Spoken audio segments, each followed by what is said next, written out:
The air in Istanbul crackled. Not just with the usual pre-Champions League final electricity, the kind that zaps through your veins and makes the hairs on your arms stand to attention. No, this was different. This was a current of something else, something wrong. May 29, 2025. Manchester City, the Titans of England, Pep Guardiola's perfectly engineered winning machine, were just hours away from locking horns with their continental rivals, let's say Bayern Munich, for the sake of this footballing earthquake.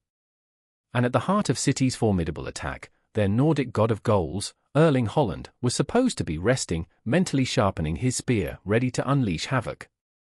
But Erling Haaland was gone. Vanished. Utterly, terrifyingly, inexplicably missing. Imagine the scene, the meticulously planned final team meeting, Guardiola's intense gaze sweeping across his assembled warriors. One chair, however, remained conspicuously empty. A quiet word from a physio, then a hushed, urgent conference between coaching staff. A quick check of his room. Empty. His phone? Straight to voicemail. Security cameras in the plush team hotel, usually a silent, unblinking witness to every corridor stroll, every late-night snack run. On this, they offered nothing. It was as if Haaland, a 6'5" behemoth of a man, a global superstar recognized in every corner of the planet, had simply evaporated into the thick, expectant Turkish air. The €100 million man, the spearhead of their European dream, had become a ghost. The initial wave within the City camp was disbelief. A prank? Haaland was known for his stoic, almost robotic focus, but perhaps a moment of ill-timed levity.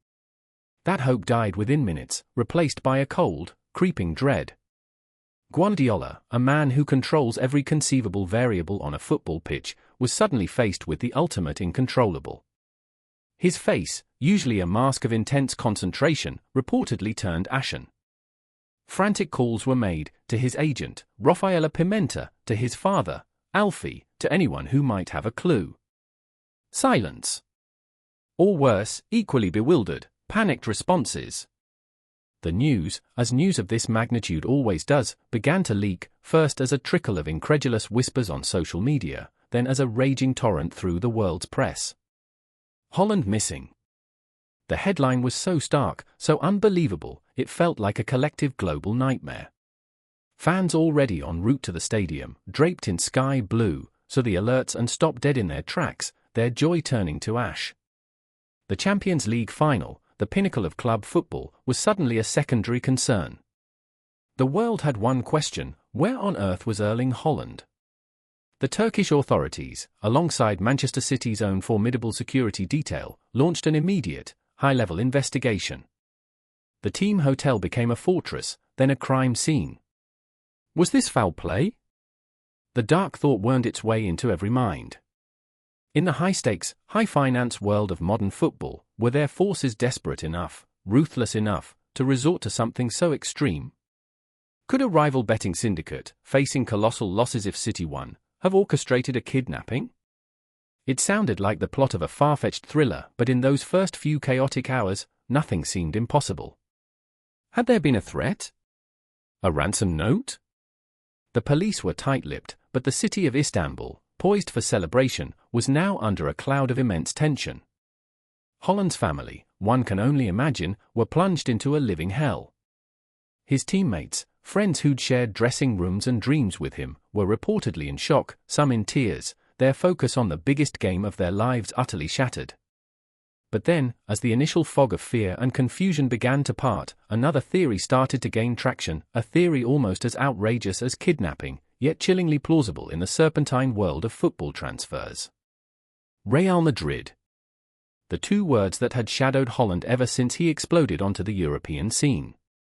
Florentino Perez, Madrid's imperial president, had made no secret of his desire to bring Haaland to the Bernabeu, to anoint him as the successor to their long line of legendary strikers. The whispers intensified: could this disappearance, this vanishing act on the very eve of the Champions League final, be the most audacious, most diabolical transfer hijack in the history of the sport?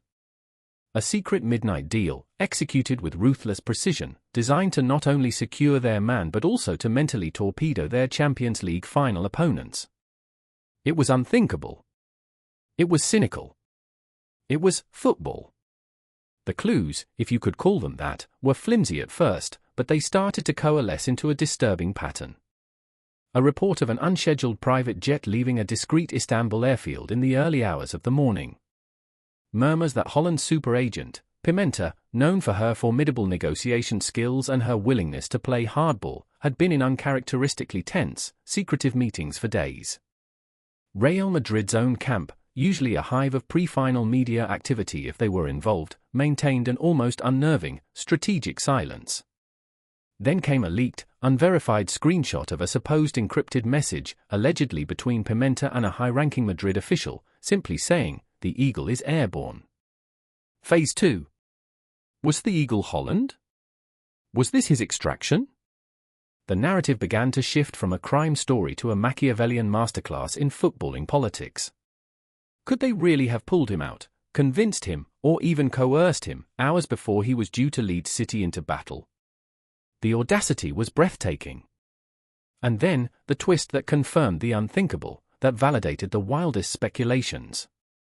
It wasn't a simple kidnapping, nor was it Haaland having a last-minute change of heart and doing a runner.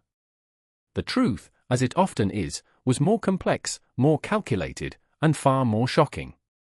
Sources close to the negotiations, speaking on the condition of anonymity as the football world reeled, began to paint a picture of a pre-existing, incredibly complex exit clause in Haaland's Manchester City contract. A clause so specific, so laden with conditions and timelines, that it could only be triggered under extraordinary circumstances, and with an astronomical buyout figure, a figure Real Madrid, it turned out, were willing to meet, and then some. The disappearance was, in effect, the dramatic, high-stakes activation of this clause, orchestrated by Pimenta and Real Madrid with the timing designed for maximum impact, to secure Haaland before any potential final injury or post-final contract renegotiation by City, and yes, to throw City into disarray. Haaland himself, it was suggested, was caught in a whirlwind, perhaps not fully aware of the cataclysmic timing until the final hours, pressured by the sheer momentum of the deal and the legal framework already in place.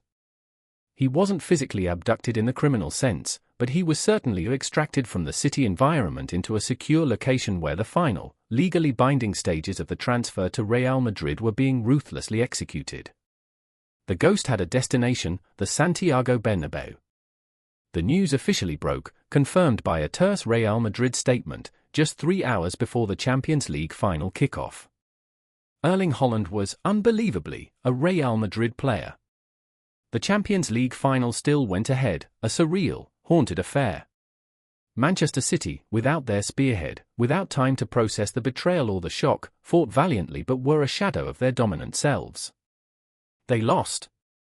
The defeat was almost a footnote to the day's earth-shattering events. The fallout was nuclear.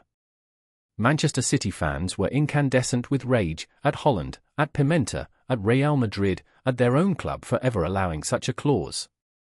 Pundits debated the ethics, the sheer ruthlessness of it all. Was this brilliant business by Madrid and Pimenta, or a new low in footballing cynicism? FIFA and UEFA were called upon to investigate. The human element was almost lost in the strategic masterstrokes and financial mega-figures. Haaland, the young man at the centre of it all, was now Real Madrid's €100 million plus prize, but at what cost to his reputation, to the relationships he'd built? He had his dream move, perhaps, but it was a dream acquired in a nightmare scenario for his former club. In the end, the tale of Erling Haaland's disappearance wasn't just about a missing player, it was a stark revelation of the brutal, high-stakes poker game that modern elite football has become. It underscored the immense power wielded by superagents, the insatiable ambition of megaclubs, and the complex web of contractual obligations that can turn loyalties and dreams on a dime. Erling Haaland wasn't just a footballer that day, he was a king being moved across a global chessboard, a human catalyst for a seismic shift in power. And as the dust began to settle, the football world was left to ponder a chilling question: in this relentless pursuit of glory and riches, where does the game itself, where does basic sporting decency, truly stand? The ghost of Haaland's Champions League final vanishing act would haunt football for years to come, a cold reminder that in this beautiful game, sometimes the most shocking drama unfolds not on the pitch, but in the shadowy corridors of power.